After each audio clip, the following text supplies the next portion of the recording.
Hello viewers, welcome to the channel. இன்றைக்கி நம்ம சேனலில் தக்காளி தொக்கு எப்படி செய்கிறதுன்னு பார்க்க போகிறோம். தக்காளி தொக்கு நம்ம எல்லாருமே செய்வோம், ஆனால் இந்த மெத்தடில் நீங்கள் ட்ரை பண்ணி பார்த்தீங்கன்னா அப்புறம் இதே மெத்தடில் தான் நீங்கள் எப்போவுமே செய்வீங்க. வாங்க ரெசிபி எப்படி செய்கிறதுன்னு பார்க்கலாம்.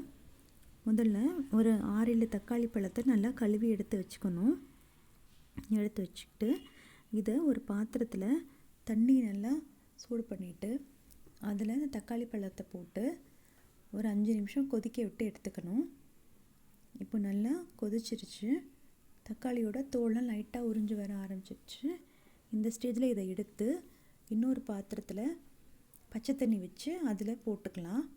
ஏன் நம்ம பச்சை தண்ணியில் போடுறோன்னா நமக்கு உரிக்கிறதுக்கு ஈஸியாக வரணுன்றதுக்காக நம்ம பச்சை தண்ணியில் போட்டுக்கிறோம். நமக்கு டைம் இருந்ததுன்னா நம்ம இதை ஆற வச்சு மெதுவாக அப்புறமா உரித்து கூட நம்ம செஞ்சுக்கலாம். பாருங்கள் எவ்வளோ நல்லா உரிக்க வந்திருக்குன்னு.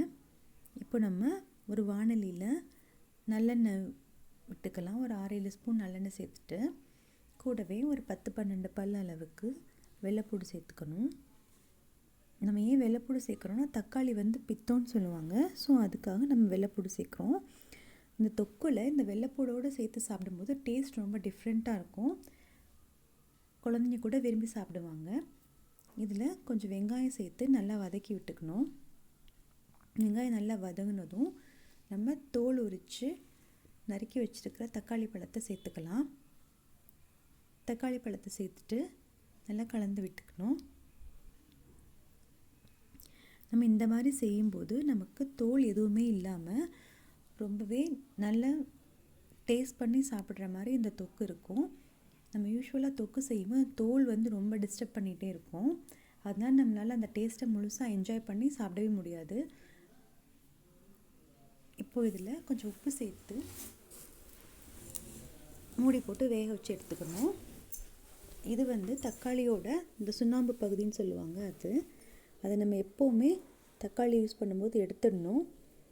ஏன்னா அது எடுக்கலைன்னா கிட்னி ஸ்டோன் ஃபார்ம் ஆகுன்ற மாதிரி சொல்லுவாங்க, நல்லதில்லைன்னு சொல்லுவாங்க. அதான் நம்ம எடுத்துடணும்.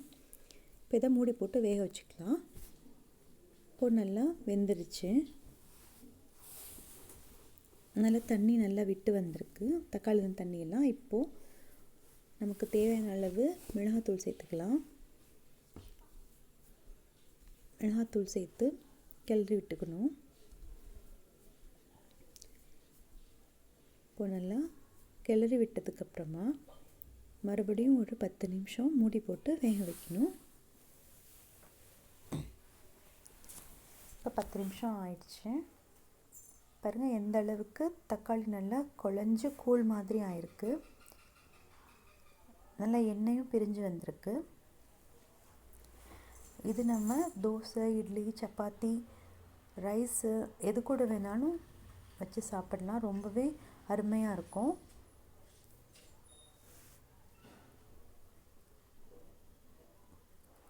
இப்போ நமக்கு ஆல்மோஸ்ட் ரெடி ஆயிடுச்சு.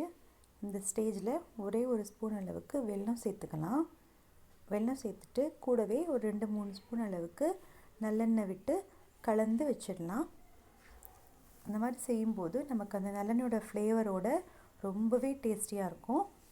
இந்த ரெசிபி உங்களுக்கு பிடிச்சிருக்குன்னு நினைக்கிறேன். பிடிச்சிருந்தா மறக்காமல் நம்மளோட சேனலை சப்ஸ்கிரைப் பண்ணிக்கோங்க.